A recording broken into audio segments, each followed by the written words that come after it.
안녕하세요. 주일 3부 예배 오신 여러분 진심으로 환영하고 축복합니다. 우리 한번 온라인으로 예배 드리니까 마음껏 한번 인사해 보실까요?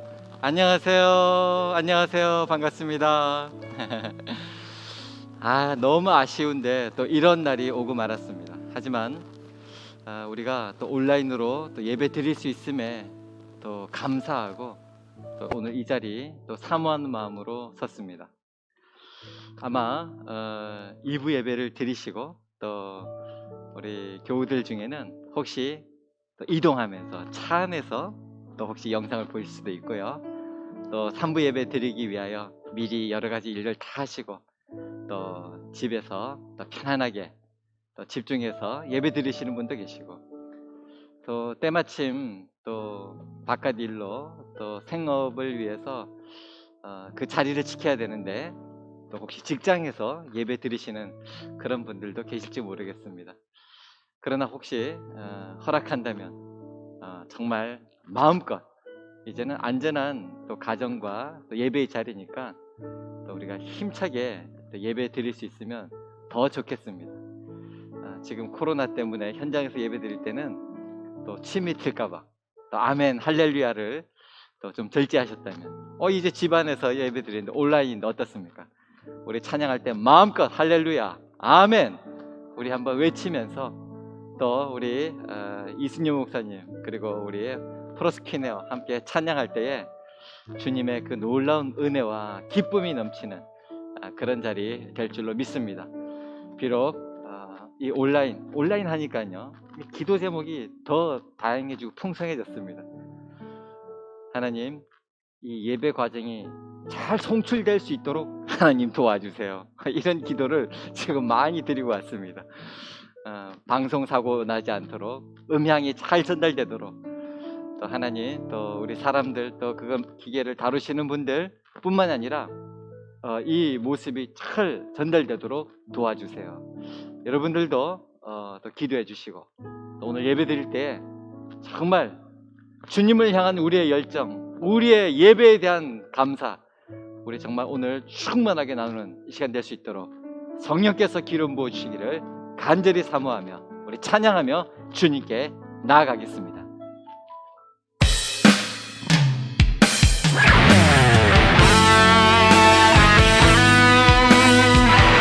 우리 살아계신 하나님을 전심으로 찬양하며 예배하며 나아가십시다.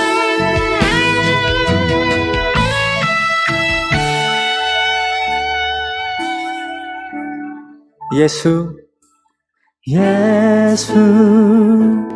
우리 왕이여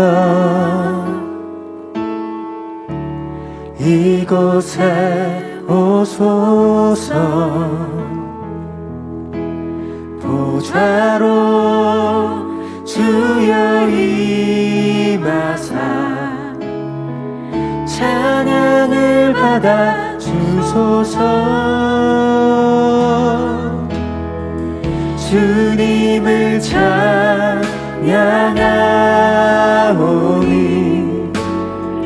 주님을 경배하오니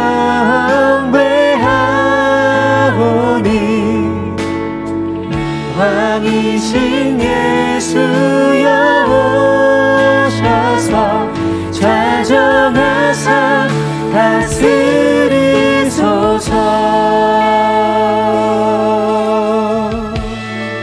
다시 한번 예수 우리 왕이여 이곳에 오소서 보좌로 주여 임하사 보좌로 주여 임하사 찬양을 받아 주소서 주님을 찬양하오니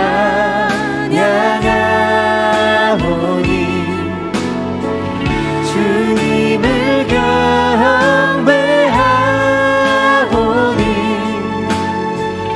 왕이신 예수여 오셔서 좌정하사 다스리소서 주님을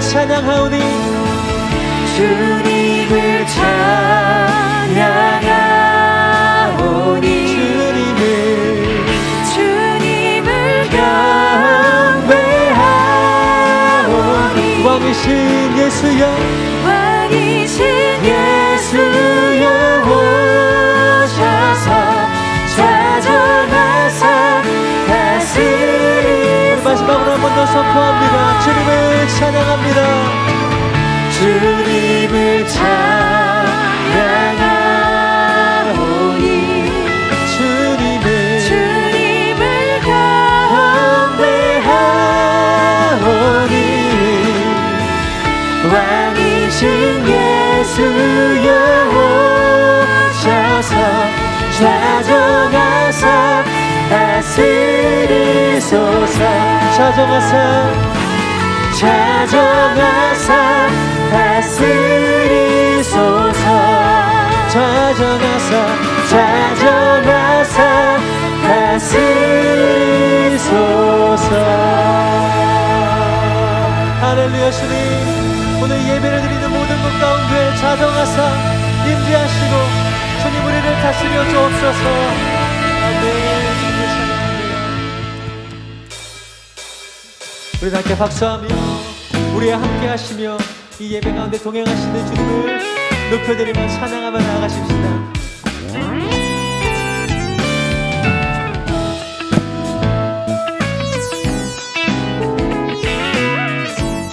다 함께 선포합니다. 주와 같이 길 가는 것. 주와 같이 길 가는 것 즐거움이라닌가. 우리 주님 걸어가신 발자취를 밟겠네. 어린아이 같은 우리 미련하고 약하나 주의 손에 이끌리어 생명길로 가겠네. 날마다 한 걸음 주 예수와 날마다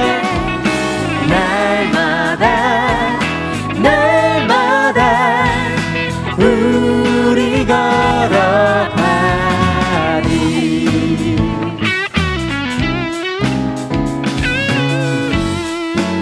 우리 3절로 다시 한번 고백합니다. 꽃이 피는 들판이나 험한 골짜기라도 주가 인도하는 대로 주와 같이 가겠네. 예선지자 에녹같이 예선지자 에녹같이 우리들도 천국에 올라갈 때까지 주와 같이 걷게. 한 걸음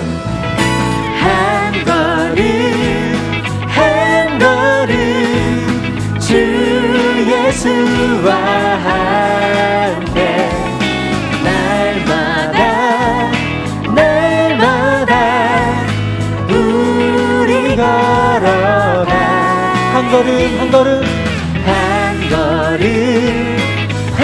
걸음 주 예수와 함께 날마다 우리 걸어가리.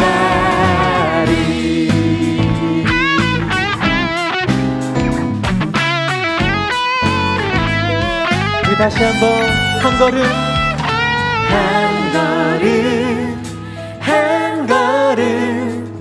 주 예수와 날마다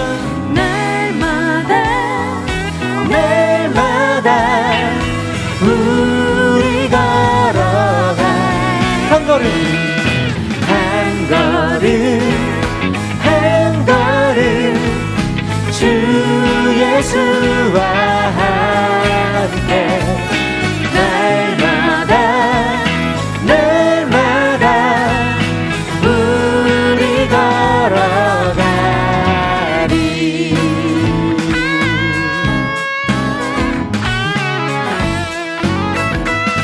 우리 살아계신 하나님 주님께 박수로 영광과 찬송 올려드리겠습니다. 할렐루야. 우리와 함께 하시며 보이지 않지만 우리와 동행하시는 주님을 찬양합니다.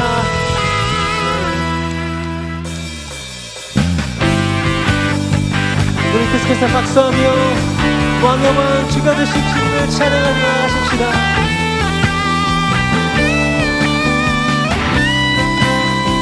왕의 왕 왕의 왕 주의 주 하늘과 땅과 모든 것 지으신 주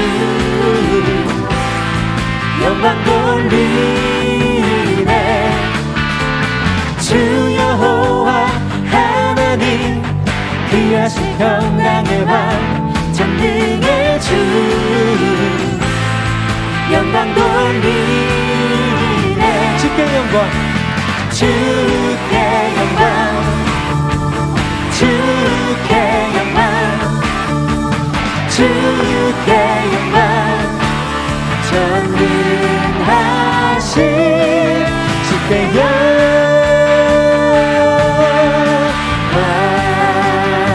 왕의 왕 주의 주 왕의 왕 주의 주 하늘과 땅과 모든 것 지으신 주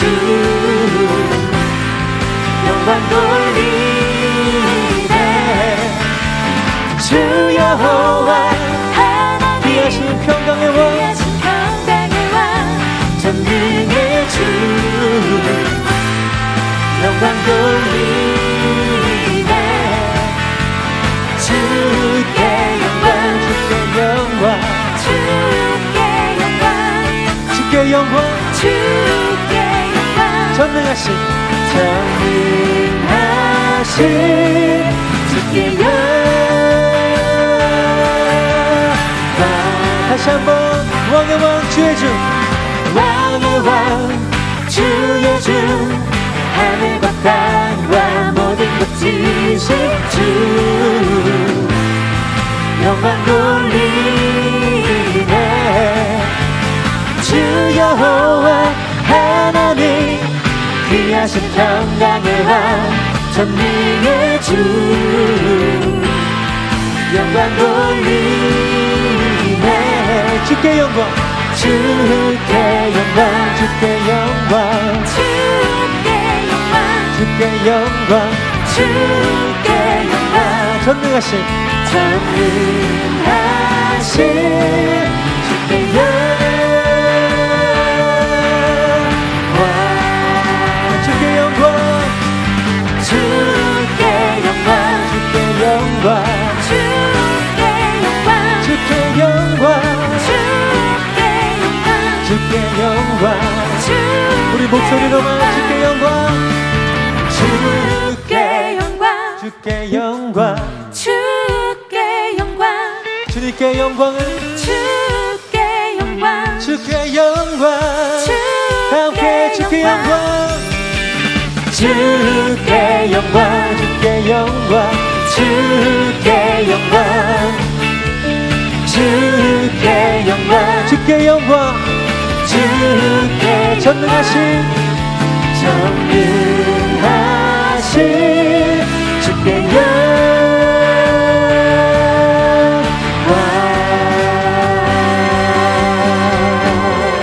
하나님의 주님 주님만 모든 영광과 존귀를 홀로 받으시옵소서 주님만 높임 받으시옵소서 아멘 주님을 찬양하며 주님을 경배합니다.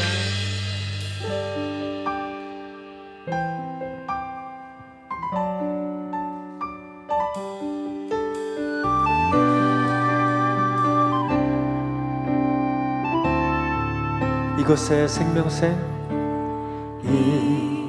이곳에 생명샘 솟아나 눈물 고작 지나갈 때에 너잖아 열매 맺히고 웃음소리 넘쳐나리라 이곳에 생명샘 솟아나 눈물 싹 지나갈 때에 너잖아 열매 맺히고 웃음소리 넘쳐나리라. 꽃들도 구름도 바람도 넓은 바다도 찬양하라 예수를. 하늘을 울리며 노래해 나의 영혼아. 은혜의 주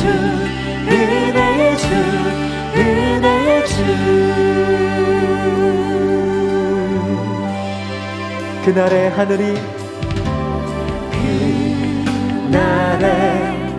하늘이 열리고 모든 이가 보게 되리라. 마침내 꽃들이 피고 영광의 주가 오시리라. 꽃들도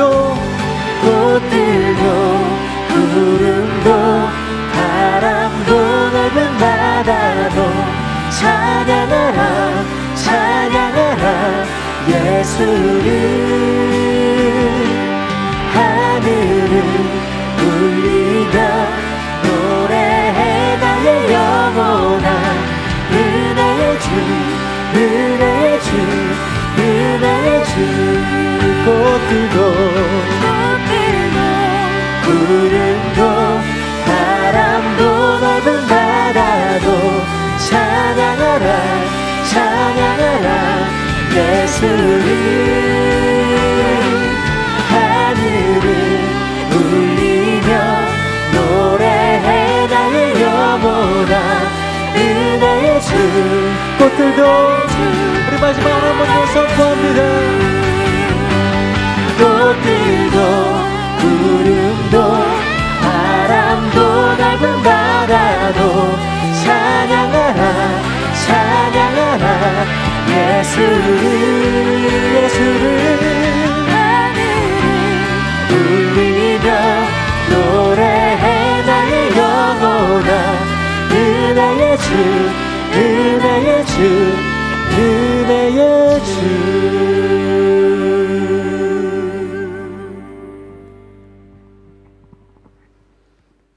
지금도 살아계셔서 역사하신 하나님, 하나님의 인도하심에 감사를 드립니다.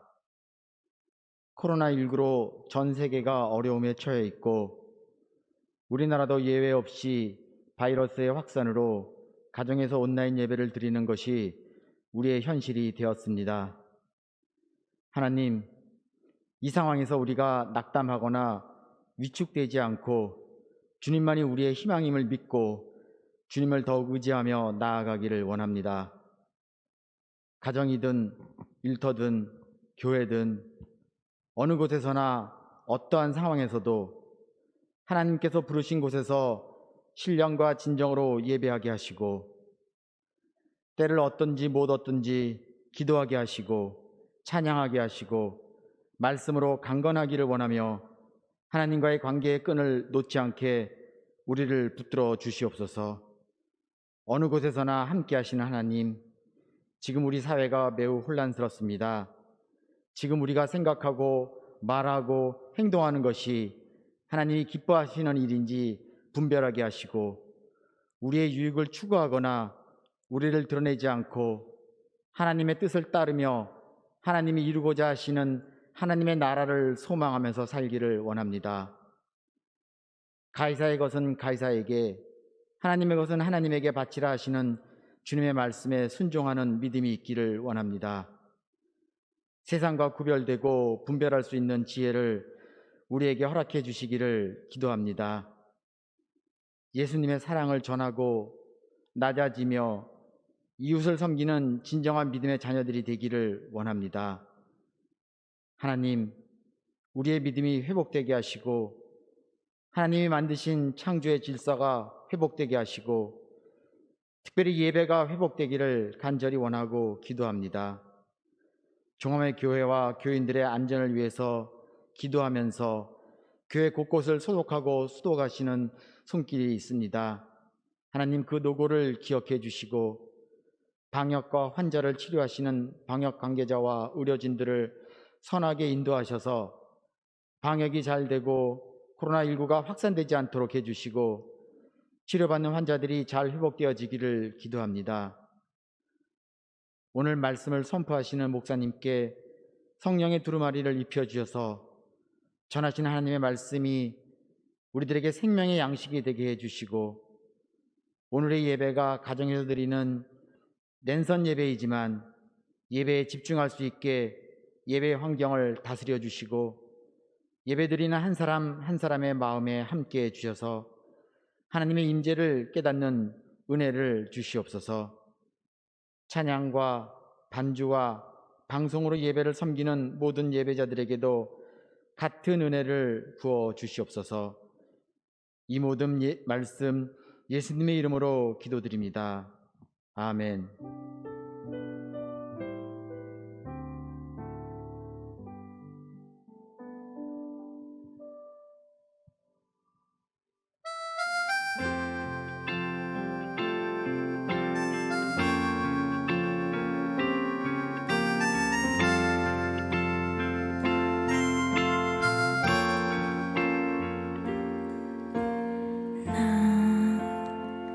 비로소 이제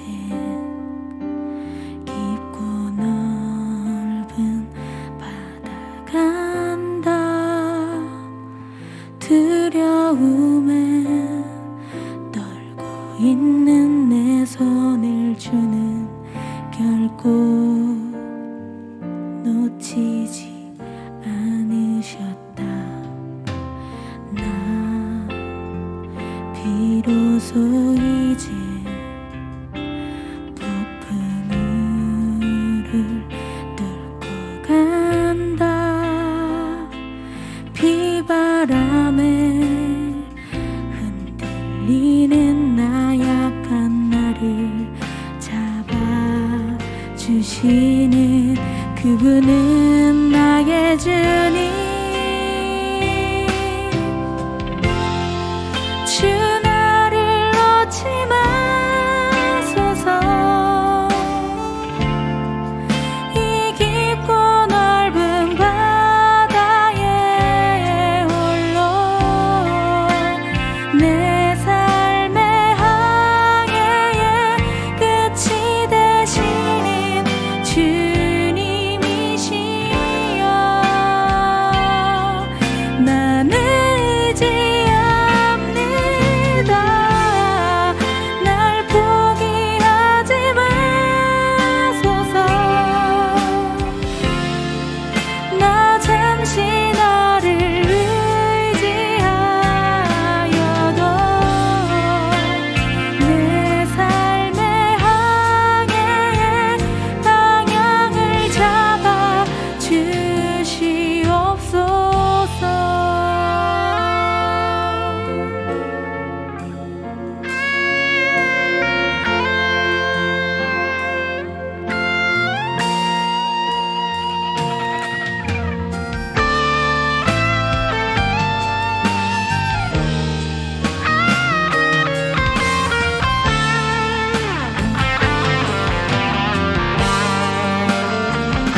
아멘, 아멘.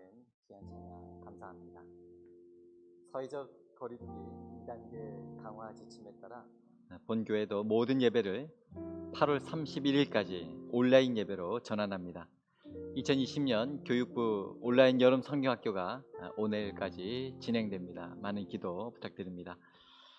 감사한 것은 또 본 강단 카페트를 우리 석동훈 장로님께서 헌물해 주셨습니다. 너무 감사합니다. 고 김윤식 원로 목사님 벌써 4주기가 되었습니다. 우리 특별 감사 헌금을 사모님이신 권경님 권사님께서 드리셨습니다. 그 외의 광고는 주보 또 참조해 주시기 바랍니다. 이제 모두 다 자리에 일어서서 하나님이 주시는 말씀 받도록 하겠습니다. 오늘 우리에게 주시는 하나님의 말씀은 마태복음 9장 27절로 31절까지 말씀입니다. 제가 봉독하겠습니다. 예수께서 거기에서 떠나가실새 두 맹인이 따라오며 소리질러 이르되 다윗의 자손이여 우리를 불쌍히 여기소서 하더니 예수께서 집에 들어가심에 맹인들이 그에게 나아오거늘 예수께서 이르시되 내가 능히 이 일 할 줄을 믿느냐 대답하되 주여 그러하오이다 하니 이에 예수께서 그들의 눈을 만지시며 이르시되 너희 믿음대로 되라 하시니 그 눈들이 밝아진지라 예수께서 엄히 경고하시되 삼가 아무에게도 알리지 말라 하셨으나 그들이 나가서 예수의 소문을 그 온 땅에 퍼뜨리니라. 이는 하나님의 말씀입니다. 아멘. 자리에 앉겠습니다. 눈이 보이지 않는 시각장애인 두 사람이 서로 부딪혔습니다. 한 시각장애인이 다른 시각장애인에게 소리쳤습니다. 당신은 눈도 없어. 그러자 다른 시각장애인이 보면 모르시오 이렇게 이야기했다고 합니다. 참 답답한 일입니다. 오늘 본문 말씀에도 앞을 볼 수 없는 시각장애인 두 사람이 서로 부딪히면서 누군가를 쫓아가고 있습니다. 예수님을 쫓아가고 있습니다. 좀 도와달라고 소리를 치며 말입니다. 사실 이들이 예수님에게 소리친 이유는 자신들의 눈을 뜨게 해달라고 요구하고 있는 것입니다. 그런데 보기 좋게 퇴짜 맞았습니다. 예수님께서 들으셨는지 못 들으셨는지 그냥 어느 집안으로 쑥 들어가 버리신 것입니다. 그럼에도 불구하고 이 두 시각장애우들은 끝까지 예수님을 쫓아가서 예수님께 고침을 받아서 눈을 뜨게 되었다라고 하는 것이 오늘 본문의 내용입니다. 오늘 본문이 속해 있는 이 마태복음 9장에는 이런 기적들을 보도하고 있는데요. 세 가지 이중 기적입니다. 첫 번째는 오늘 우리가 읽은 본문 직전에 이 관리의 12살 난 딸이 죽었는데 주님이 살리시고 또 12해 혈루증을 알아온 그 여인을 치유하신 기적이 나오고요. 또 오늘 본문의 두 시각장애인들을 고치신 기적, 그리고 이 다음에 오늘 본문 뒤에는 두 가지 장애를 동시에 가진 사람, 귀신 들리고 청각장애인을 고친 그런 기적입니다.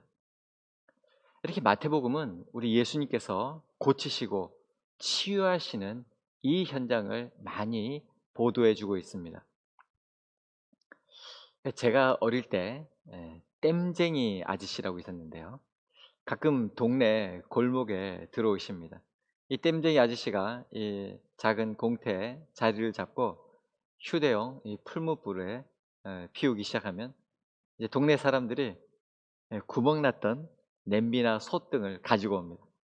그러면 이 땜쟁이 아저씨가 풀무불에 이 쇠를 녹여서 그 쇠물로 구멍 난 곳을 이렇게 고쳐주는 것입니다. 어릴 때 이 땜쟁이 아저씨가 불을 피우고 이 땜질하는 모습이 너무 신기해서 이렇게 재미있게 한참 구경했던 기억이 있습니다. 이 땜쟁이 아저씨가 이 구멍난 뭐 양은 냄비나 솥 또 대야 같은 이런 것을 고쳐주며 뭐 땜방이 조금 전까지만 해도 못 쓰던 그런 물건이었는데 다시 물도 담고 또 여러 가지 담을 수 있는 그런 잘 쓸 수 있는 용기로 되살아나는 것이 참 너무 신기했습니다. 이 마태복음 9장에 나오는 예수님을 보면 예수님이 정말 우리 인생, 우리 삶, 우리 영혼의 땜쟁이 같이 느껴집니다. 사람들이 예수님에게 이런 문제, 저런 문제 가지고 오면 우리 예수님은 일일이 그들의 몸과 마음을 떼워주시고 고쳐주셔서 새롭게 해주시기 때문입니다. 가전고 예수님, 이 땅에 오셔서 세 가지 방법으로 사람들을 고치는 그 사역을 하셨죠. 마태복음 4장 23절은 예수께서 온 갈릴리에 두루 다니사 그들의 회당에서 가르치시며 천국 복음을 전파하시며 백성 중에 모든 병과 모든 약한 것을 고치시니, 이렇게 주님의 공생의 사역을 소개하고 있는데요. 예수님이 가장 먼저 어떤 사역을 하셨습니까? 가르치시며. 그죠? 그럼 예수님 믿으면 됐지 뭐 배울 게 있나, 그렇게 생각할 수도 있지만 예수님을 잘 믿기 위해서라도 복음을 잘 배우는 것이 필요하죠. 옛날에 어느 마을에 이 시어머니와 며느리가 한 집에 살았습니다. 이 며느리가 다른 것은 그래도 좀 잘했는데 이 빨래하는 것만큼은 항상 시어머니를 따라갈 수가 없는 거예요. 시어머니의 빨래는 항상 눈이 부실 만큼 하얀데 이 며느리는 아무리 문지르고 두드리고 그래도 이 빨래가 하얗지 않는 겁니다.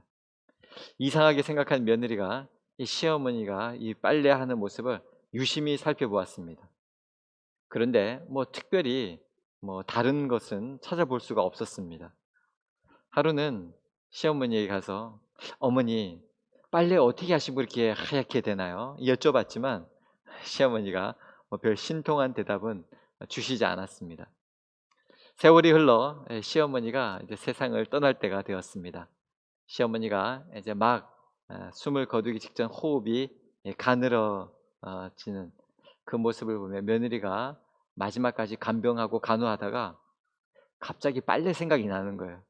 그래서 다급한 목소리로 여쭤보았습니다. 어머님, 저 빨래, 이렇게. 며느리가 말을 꺼내자 시어머니가 알아들었다는 듯 이렇게 말씀하는 것이었습니다. 꼭 짜거라. 꼭 짜거라. 이 시어머니의 빨래가 며느리의 빨래보다 하얀 것은 바로 이 마무리에 있었다라고 하는 것입니다. 이렇게 빨래도요, 배워야 잘할 수 있습니다. 하물며 우리의 믿음 생활도 잘 배워야 우리가 건강한 신앙생활을 할 수가 있는 것입니다. 그래서 우리 예수님은 먼저 가르치셨습니다. 사랑하는 여러분, 주님의 말씀을 잘 듣고 배우시기 바랍니다. 두 번째로 예수님이 이 땅에서 복음을 전파하는 일을 하셨는데요. 복음을 전파한다 라고 하는 것을 쉽게 말해서 우리가 구멍난 인생이라는 것을 가르쳐 주시는 것입니다. 내가 구멍난 인생이라는 것을 알아야 우리가 예수님께 나와서 고침을 받게 되는 것입니다. 그걸 모르면 우리는 평생 구멍난 인생인 줄도 모르고 살다가 이 세상을 떠나는 것이 아니라 지옥불에 떨어지게 되는 것입니다. 미국 텍사스에서 이 석유 사업으로 억만장자가 된 존 뉴턴, 또 루이 워드포드, 그리고 세뮤얼 프레스턴이라고 하는 세 친구가 있었는데요. 이들이 이제 뭐 사업이 너무 잘 되고 해가지고 돈도 많이 벌고 뉴욕으로 함께 휴가를 떠났습니다. 최고급 호텔 39층에 예약을 하고 뉴욕 거리를 다니면서 늦은 밤까지 술을 진탕 마셨습니다. 잔뜩 취해서 이제 숙소인 호텔로 왔는데 그 좋은 호텔 엘리베이터가 고장이 난 겁니다. 호텔 직원이 연신 사과하며 술이 될 때까지 2층에서 잠시 쉬고 있으면 즉시 알려주겠다고 좋은 러비로 또 앉을 수 있는 공간으로 안내를 했습니다. 그런데 이 술 기운에 이 객기가 발동한 세 친구가 우리 39층까지 걸어가자 이렇게 됐습니다. 그래서 뭐 술 취한 김에 그냥 한 계단 한 계단 해서 그렇게 오르다가 마지막 죽을 힘을 다해서 39층까지 도달했습니다. 그때 깨달았습니다. 가장 중요한 방 열쇠를 안 갖고 왔다는 사실입니다. 1층까지 내려가서 그 열쇠를 받아 오려고 하니까 눈앞이 캄캄한 겁니다. 그런데 마침 구세주가 등장했습니다. 마스터키를 손에 든 청소부 아줌마가 나온 것입니다. 이 아주머니가 웃으면서 이 새 친구에게 이렇게 말했습니다. 39층까지 올라오니라 얼마나 고생 많으셨습니까? 그러나 이 마스터키가 없으면 방에 들어갈 수가 없지요. 그러면서 이렇게 예수님도 천국 문을 여는 마스터키랍니다. 한마디로 하셨어요. 이 청소부 아줌마가 마스터키를 가지고 전도를 한 것입니다. 놀랍게도 그 말이 이렇게 돈이 많았던 이 새 친구의 가슴에 비수처럼 꽂혔습니다. 그것을 계기로 회심한 이 새 친구는 예수님을 믿고 구세주로 영접하게 되었고 자신들의 재산을 선교 사역에 사용하였다고 합니다. 이 세 사람은 그 청소부 아주머니가 전도하지 않았다면 평생 구멍난 인생으로 그저 알코올에 취해서 그렇게 살다가 죽었을 것입니다. 여러분, 사람을 고치려면 그 사람들에게 먼저 복음을 전파해야 하는 것입니다. 마지막으로 우리 주님은 병을 고치는 사역을 하셨습니다. 예수님께서 산상수훈 마태복음 5장에서 7장에 그 귀한 보배로운 말씀을 마치시자마자 바로 8장부터 병든 자를 고치는 사역을 하십니다. 우리가 만나보았듯이 8장에서 나병 환자를 고치시고 백부장의 하인을 고치시고 말씀으로만 원격적으로 고치셨죠. 그리고 베드로의 장모를 고치시고 귀신 들린 자들을 고치셨습니다. 또 마태복음 9장에 와서도 많은 병자들을 고치셨죠. 왜 주님은 이 땅에 오셔서 가르치시고 천국 복음을 전파하시고 병을 고쳐 주십니까? 마태복음 이제 우리가 또 만나게 되겠지만 9장 36절에 정답이 나와 있는데 무리를 보시고 불쌍히 여기시니, 바로 불쌍히 여기셨기 때문입니다. 그래서 예수님은 목자 없는 양과 같이 고생하며 기진한 그들을 불쌍히 여기셔서 가르치시고 천국 복음을 전파하시고 그리고 모든 병을 고쳐주신 것입니다. 오늘 본문에 나오는 이 두 명의 시각장애인에게도 예수님께서 우리를 불쌍히 여기소서 이렇게 외치고 있는 것입니다. 불쌍히 여기다. 사실 하나님이 가지는 그런 마음입니다. 스플랑크니조마이라고 하는데요. 정말 애간장이 녹는 그런 모습을 이야기하고 있습니다. 주로 하나님이나 예수님이 주어로 쓰이는 동사인데요. 지금 이 두 시각장애인은 바로 이 말로 주님께 자비를 구하고 있는 것입니다.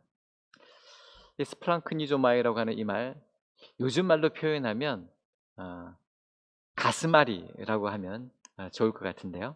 예수님은 우리를 사랑의 가슴앓이 하며 바라보고 계시는 것입니다. 그래서 우리를 구원하기 위해서 그 하늘 보좌를 버리시고 인간의 몸을 입고 이 낮고 낮은 땅으로 오셔서 우리를 위하여 십자가 대속의 사역을 감당하시고 지금은 하나님 우편 보좌에서 우리를 다 보고 계시면서 지켜주시고 또 성령을 파송해 주셔서 힘든 인생들을 위로하고 고치시고 치유해 주시고 있는 것입니다.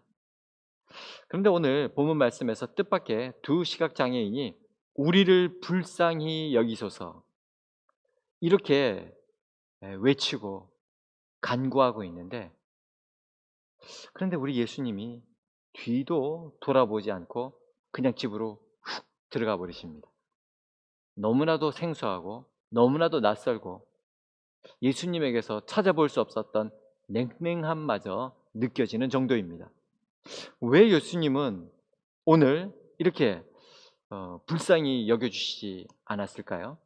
우리 주님이 제일 약한 말이 불쌍히 여겨주세요 라고 하는 말인데, 만약 요즘 시대에 예수님이 이런 행동을 하셨다면 참 모질다고 사회적 약자에게 함부로 대했다고 아마 뉴스에 나왔을 것입니다.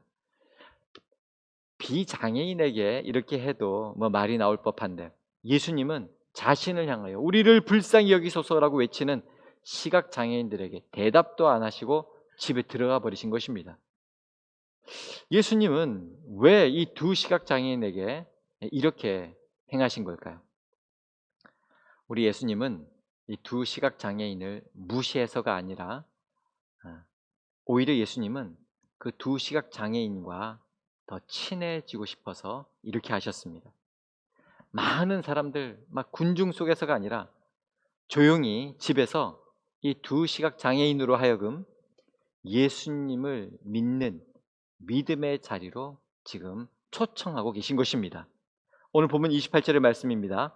예수께서 집에 들어가심에 맹인들이 그에게 나아오거늘. 아마 얼마나 더듬더듬 했겠습니까? 엎어지고 부딪히면서 예수님을 찾아 집까지 따라온 그 시각장애인들에게 예수님이 이렇게 물으십니다. 예수께서 이르시되 내가 능히 이 일 할 줄을 믿느냐? 무슨 말입니까? 내가 너희 눈을 뜨게 할 줄 믿느냐? 대답하되 주여 그러하오이다 하니. 아마도 이 두 시각장애인은 길거리에서 여러 사람들이 예수님이다 외치는 소리를 듣고, 그래서 자기들도 덩달아 소리를 지를 수도 있었습니다. 예수님은 두 시각장애인이 군중 속에서가 아니라 개인적으로, 실존적으로 신 앞에 선 단독자로서 그들이 만날 수 있도록 기회를 주신 것이고, 무엇보다도 믿음의 자리로 초청하셔서 예수님을 향한 믿음이 있는지 스스로 확인해 보라, 지금 도전하고 있는 것입니다. 오늘 본문에 나오는 두 시각장애인이 어떻게 예수님을 알고 예수님에게 나오게 되었을까요? 아마 오늘 본문 직전에 나오는 예수님이 그 죽은 어린 소녀를 살렸다고 하는 그 소문은 급속도로 퍼졌을 것입니다. 이 소문을 들은 시각장애인 중 한 사람이 친구에게 이렇게 말했을 것입니다. 여보게 친구, 예수라는 분이 죽은 사람을 살렸다고 하네. 그렇다면 혹 우리 눈도 뜨게 해주시지 않을까? 그렇지, 죽은 사람도 살리시는 분이라면 우리 눈 뜨게 하는 것은 식은 죽 먹기일 거야. 그렇게 생각하고 있던 차에 예수님이 지나가는 소리를 들었고, 그들은 예수님에 대한 믿음을 가지고 죽기 살기로 예수님을 따라간 것입니다. 당시에 앞 못 보는 시각장애인이 어디 이 두 사람뿐이었겠습니까? 그러나 다른 사람들은 예수님의 소문을 듣기는 했어도 그 예수님이 자기 눈을 뜨게 해줄 것이라고 하는 그런 믿음은 생각해 보지도 않았고 또 찾아 나설 용기도 없었습니다. 그런데 오늘 본문의 두 시각장애인은 믿음을 가지고 또 용기를 내어서 예수님을 찾아왔고, 예수님께서 물어보실 때, 질문하실 때, 말씀하실 때 그 앞에서 믿음을 고백하며 눈을 뜨게 된 것입니다. 오늘 본문의 이 두 시각장애인들을 보며 기적을 체험하기 원하십니까? 그러면요, 믿음이 있어야 되죠. 그리고 거기에 간절함이 있어야 할 것입니다. 오늘 본문 27절에 보면 예수께서 거기에서 떠나가실새 두 맹인이 따라오며 소리질러 이르되 다윗의 자손이여 우리를 불쌍히 여기소서 하더니, 오늘 27절에 보면 따라오며 소리질러 이르되 이렇게 그 상황을 보도하고 있습니다. 이 두 시각장애인은 그냥 하염없이 예수님을 기다린 것이 아니라 앞이 안 보임에도 불구하고 예수님을 계속 따라가면서 우리를 불쌍히 여기소서, 자신들의 눈을 뜨게 해달라고 소리를 지르는 것입니다. 아마 이 자리에서 예배 드리시는 분들, 또 온라인으로 예배 드리시는 분들은 그냥 가만 앉아 계시는 분들이 아니라 앞이 안 보임에도 불구하고 어떻게 살아야 될지 그 향방을 알 수 없음에도 불구하고 예수님이라고 하니까 예수님을 따라 계속해서 따라가면서 우리를 불쌍히 여겨주셔서 이렇게 외치는 예배자들인 줄 믿습니다. 28절 말씀해 보니까 예수께서 집에 들어가심에 맹인들이 그에게 나아오거늘, 여러분 한번 생각해 보십시오. 앞이 안 보이는 사람이 예수님을 쫓아가려면 얼마나 힘들었겠습니까? 더군다나 예수님이 집에 들어가 버리셨으니 어디가 문이고 어디가 예수님이 계신 방인지 알 길이 없습니다. 그러나 그들은 포기하지 않았습니다. 감사하죠? 포기하지 않음도 믿음이라는 것입니다. 두 명의 시각장애인이 예수님, 예수님, 다윗의 자손이여, 다윗의 자손이여 이렇게 외치며 따라오니까 주변에서는 얼마나 좀 조용히 하시라고 핀잔도 줬겠습니까? 그래도 그들은 멈추지 않았습니다. 어떻게 되었습니까? 여러분 사실 이 다윗의 자손이여 라고 하는 말은 메시아에게 쓰는 말입니다. 여러분 예수님의 수제자 베드로도 마태복음 16장에 가서야 주는 그리스도시요 살아계신 하나님의 아들이시니다, 주님은 메시아입니다 고백했는데, 지금 오늘 9장에 이미 두 시각장애인은 예수님의 제자들처럼 예수님을 보지도 못하고 예수님 곁에 있지도 못했는데 눈이 가려진 이 시각장애인은 다윗의 자손이요 메시아시여 이렇게 믿음으로 고백하고 있다는 사실입니다. 오늘 29절 말씀, 이에 예수께서 그들의 눈을 만지시며 이르시되 너희 믿음대로 되라 하시니 그 눈들이 밝아진지라. 할렐루야. 여러분 이 놀라운 눈뜸의 역사, 예수님이 나의 구세주이심을, 나의 모든 문제를 풀어주시고 해결해 주시고 나의 모든 질병을 고쳐주시고 나를 새롭게 하시며 하나님의 자녀로 그리스도의 제자로 만드시는 그런 분이심을 믿는 그런 눈이 열리는 역사가 오늘 이 시간 일어나기를 주님의 이름으로 축복합니다. 여러분 지금 우리가 이 코로나 팬데믹을 맞이하여서 여러분 어떤 기도의 제목이 있습니까? 이렇게 우리에게 기도의 제목이 있는 것이 중요한 일이지만 그것을 응답받기 위해서 더 중요한 것은 기도를 멈추지 않고 믿음으로 간절히 기도를 드리는 것입니다. 두 시각장애인과 같이 우리가 믿음으로 예수님을 쫓아가면서 끝까지 기도하면 예수님은 언젠가 우리에게도 이렇게 말씀하실 것입니다. 내가 능히 이 일을 할 줄 믿느냐?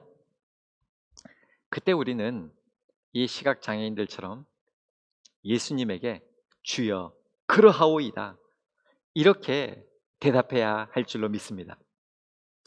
예수님이 그러면 우리에게도 반드시 너희 믿음대로 되라 말씀해 주실 것입니다. 주님은 고쳐주십니다. 풀어주십니다. 해결해 주십니다. 왜냐하면 능력의 근원이 우리의 믿음에 있는 것이 아니라 예수에게 있기 때문입니다. 예수님이 믿음대로 되도록 역사하신 것입니다. 그러니 여러분 용기를 내시기 바랍니다. 믿음대로 소망대로 이루어지게 된 것은 내 믿음이 좋고 내 믿음이 많아서가 아니라 믿음대로 되게 하신 주님의 능력입니다. 믿음이 아니라 오직 주님께서 하신 것입니다.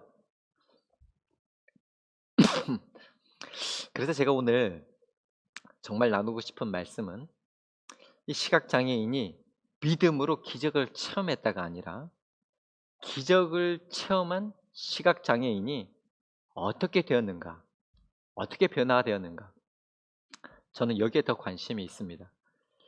우리가 어떻게 해야 하나님의 기적을 체험할 수 있느냐 보다 오늘 이 성경 말씀을 읽을수록 하나님은 왜 우리에게 기적을 베풀어 주시느냐, 왜 우리에게 하나님의 자녀가 되게 해주시느냐라고 하는 것입니다. 우리가 믿음 생활을 하다 보면 이런저런 간증거리를 받게 되죠. 왜 예수님은 우리에게 은혜를 체험하게 해주시고 복을 내려주시고 기적을 경험하게 해주시는 걸까요? 주님이 우리에게 기적을 베풀어 주실 때는 더 큰 목적이 있기 때문입니다. 말씀을 묵상하다 보니 오늘 본문의 말씀의 핵심이 이 두 소경이 눈을 뜬 것이 아니라 30절 또 31절 말씀이라는 생각이 들었습니다. 그 눈들이 밝아진지라 예수께서 엄히 경고하시되 삼가 아무에게도 알리지 말라 하셨으나 그들이 나가서 예수의 소문을 온 땅에 퍼뜨리니라. 예수님은 이 두 시각장애인의 눈을 뜨게 해주시고 또 아무에게도 내가 이렇게 눈뜨게 해줬다, 고쳐줬다 얘기를 하지 말라고 말씀하셨습니다. 그러고 보니까 지난번 그 회당장 야이로의 죽은 딸, 누가복음 8장 56절에 보면 다시 살리고 나서 죽은 딸이 살아나는 것을 보고 놀라는 그 야이로와 그의 아내에게 이 일을 아무에게도 알리지 말라, 이렇게 말씀하셨거든요. 왜 예수님께서 이렇게 놀라운 기적을 다른 사람에게 알리지 말라 이렇게 말씀하셨을까?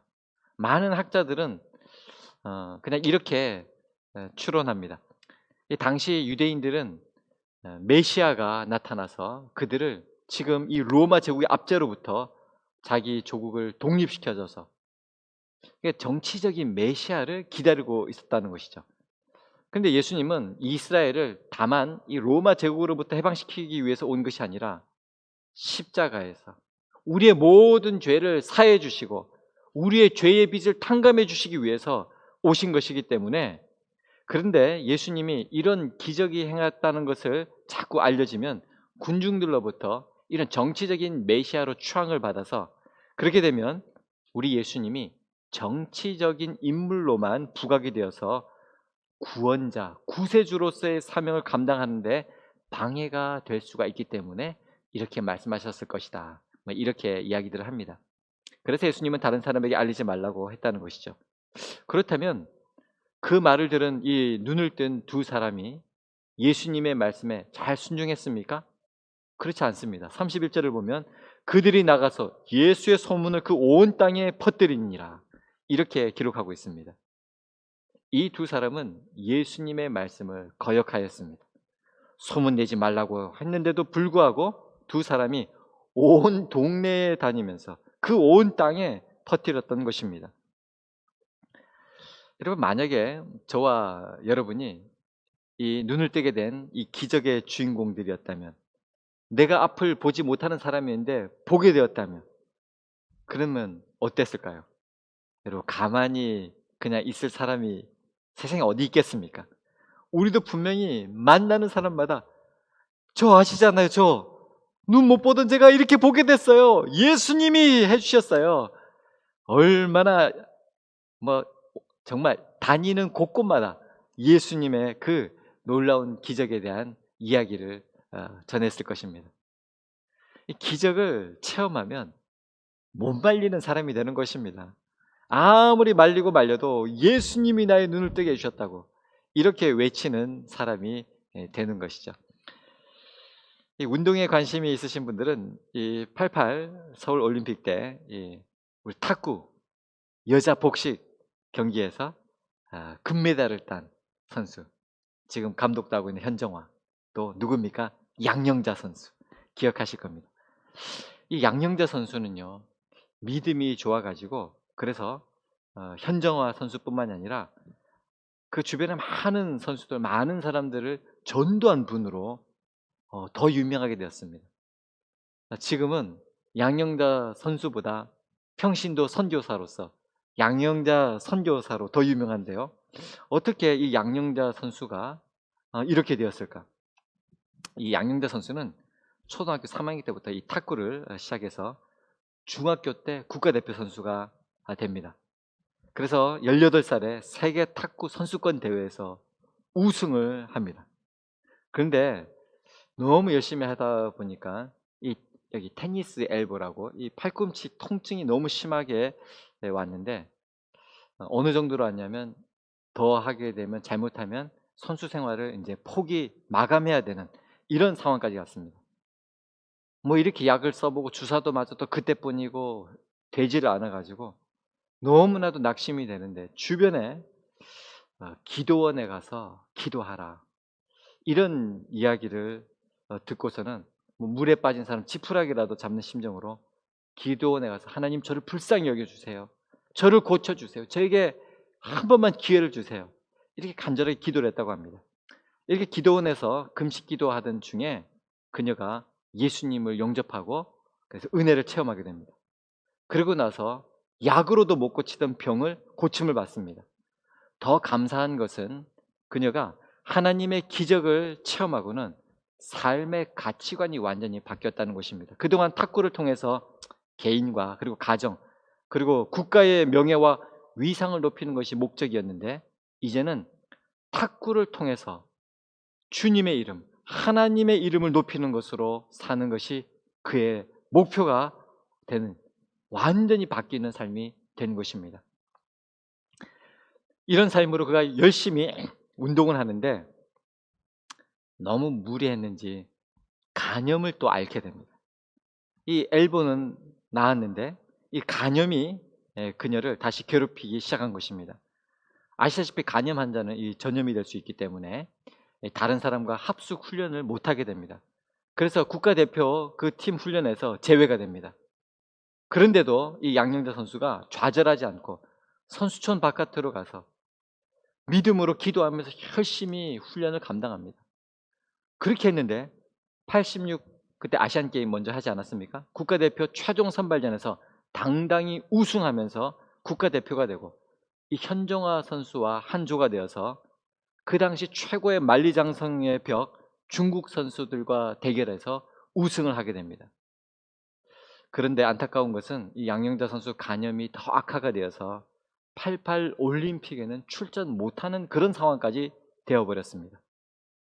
이때 양영자 선수가 포기하지 않고 다시 하나님 앞에 간절히 기도했습니다. 과거에 내 팔꿈치를 낫게 해주신 하나님, 이번에도 저의 병을 고쳐주십시오. 하나님이 고쳐주시면 텔레비전 앞에서 당신의 그 놀라운 능력을 감사 기도함으로 나타내겠습니다. 그렇게 시합을 앞에 두고 많이 기도했지만 그녀의 간염은 낫지 못했습니다.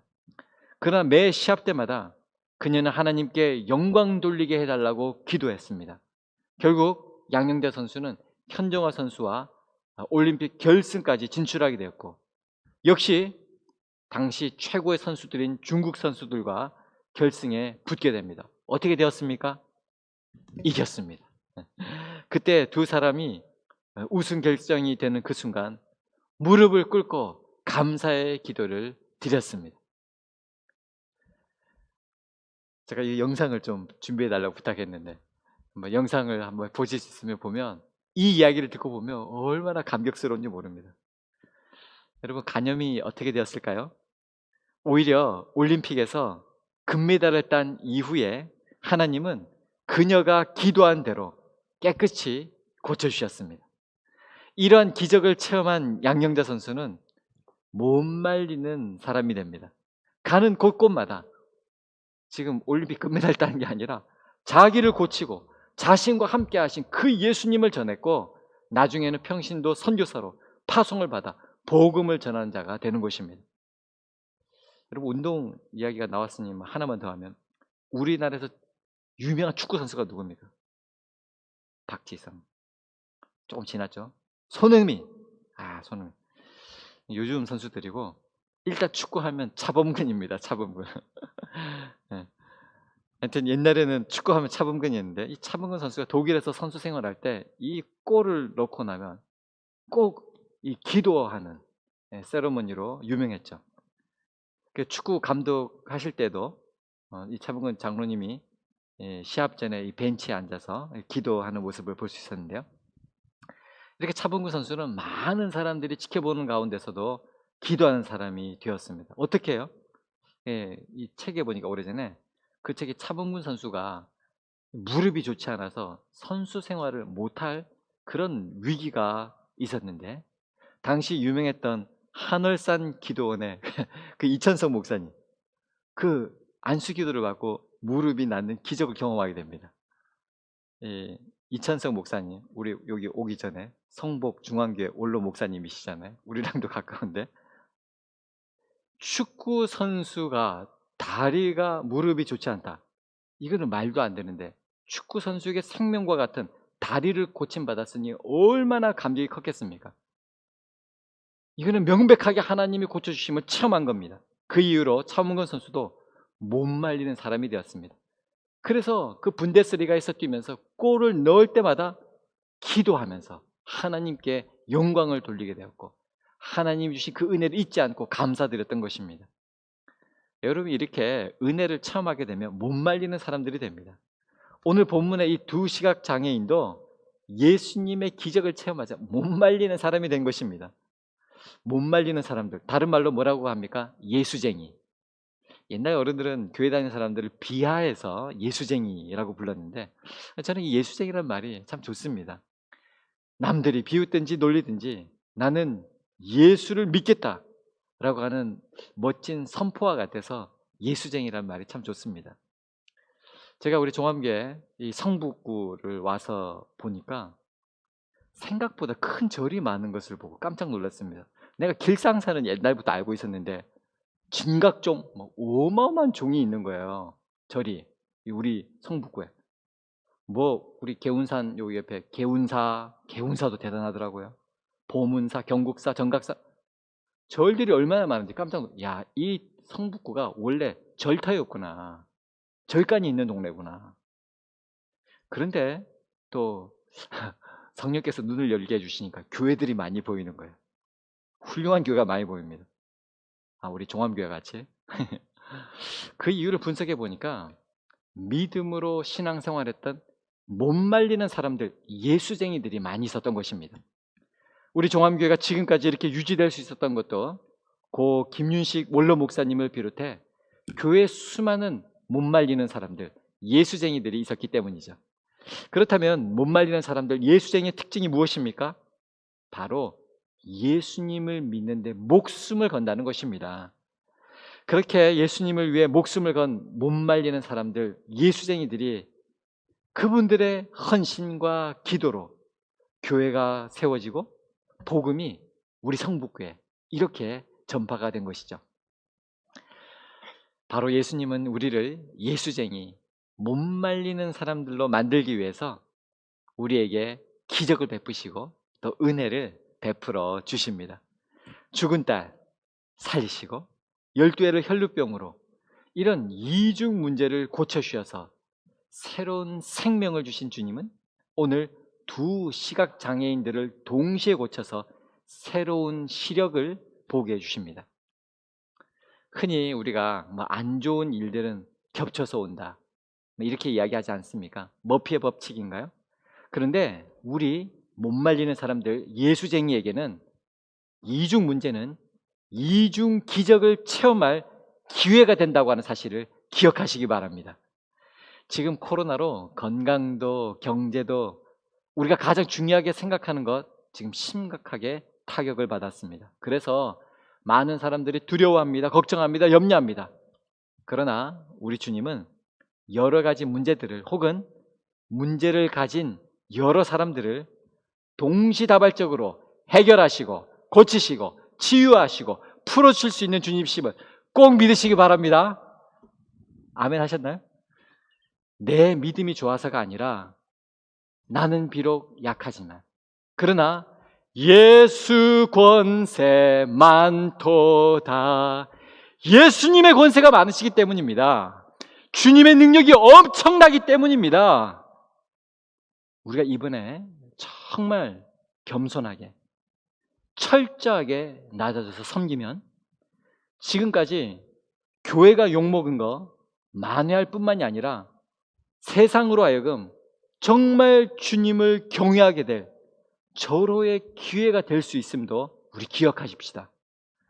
지금 뉴스에 교회라고 하는 말만 나와도 스트레스 받는 우리 교인들, 또 교회를 비난하고 있는 이웃과 국민들, 그분들의 그 부서진 마음에 우리가 기꺼이 이렇게 대면 예배를 닫고 비대면 예배로, 온라인으로, 영상 예배로 이렇게 드리면서 그들의 마음에 우리가 화답하고 뿐만 아니라 세상을 고치고 치유하시는 주님의 이 치유 사역에 우리의 모든 것을 걸고 적극적으로 우리의 열정과 헌신으로 동참하면 우리 주님은 반드시 능력으로 도와주십니다.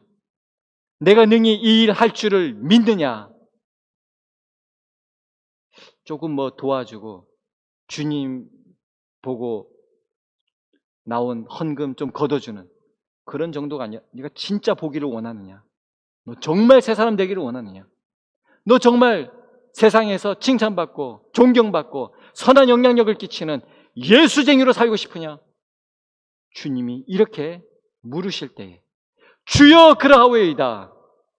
우리도 믿음으로 고백하며 주님을 따라서 완전히 변화된, 그래서 기쁨과 감격을 전하는 기쁨의 통로, 즐거움의 통로, 축복의 통로가 되는 저와 여러분들, 우리 종암교회, 우리 한국교회가 되기를 주님의 이름으로 축원합니다.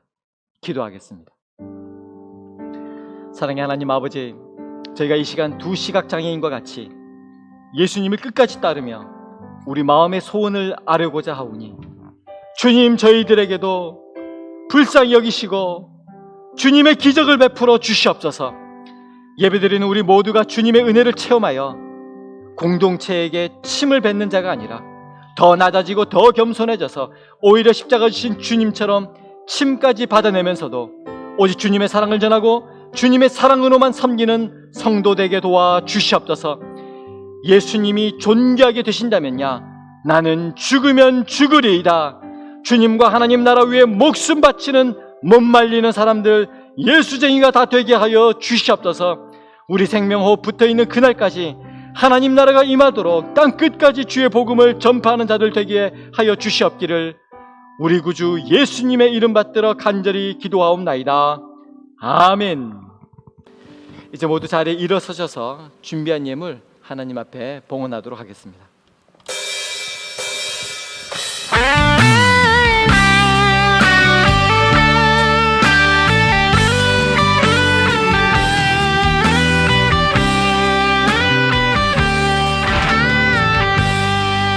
이곳에 생명샘,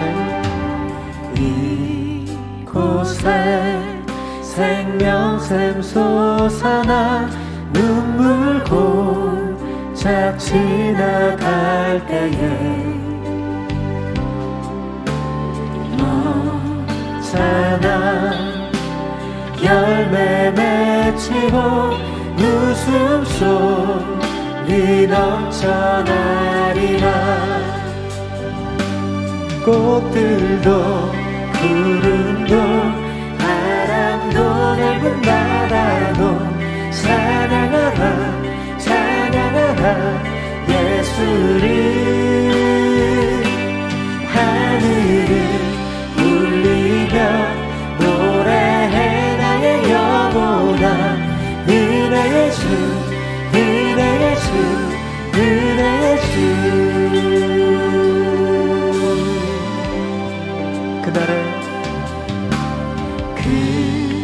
그날에 하늘이 열리고 모든 이가 보게 되리라. 마침내 꽃들이 피고 영광의 주가 오시리라. 꽃들도 구름도 바람도 넓은 바다도 찬양하라 찬양하라 예수를.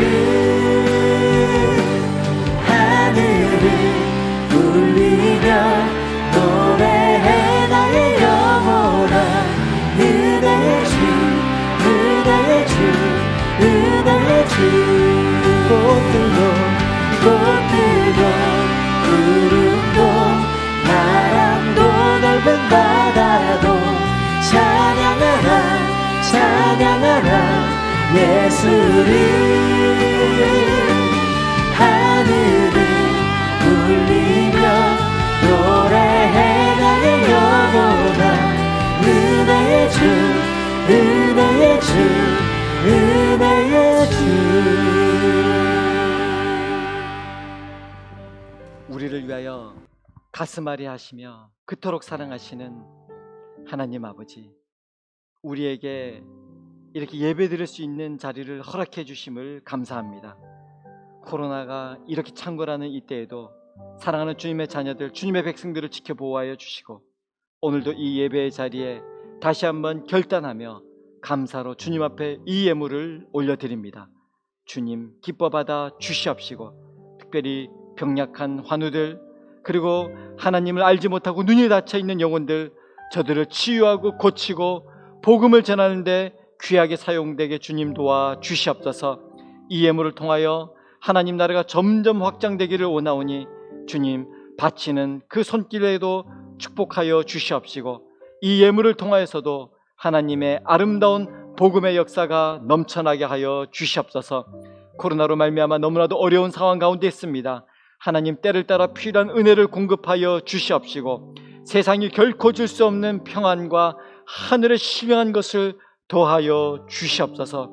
주님 오늘도 이 자리 결단하며 주님 앞에 예배드리게 주셨사오니 더욱더 하나님 주신 이 놀라운 기적을 경험하고 나누고 많은 사람들에게 전할 수 있도록 하나님께서 함께하여 주시옵소서. 지금은 믿음으로 구하는 자들에게 놀라운 기적을 주시는 우리 구주 예수님의 은혜와 하나님의 사랑하심과 성령님의 교통하심이 예배의 자리를 놓치지 않고 믿음으로 약속된 시간을 사수하며 우리를 불쌍히 여겨주시면 그 주님의 은혜에 감사하며 예배드리는 모든 예배자들 머리 위에, 또 우리의 간절한 기도 제목 위에, 사랑하는 우리 다음 세대들 위에, 주님의 몸된 교회와 복음 전하는 선교 현장 위에, 이 나라 이 결의 위에 이제와 영원토록 함께 하옵시기를 간절히 축원하옵나이다. 아멘.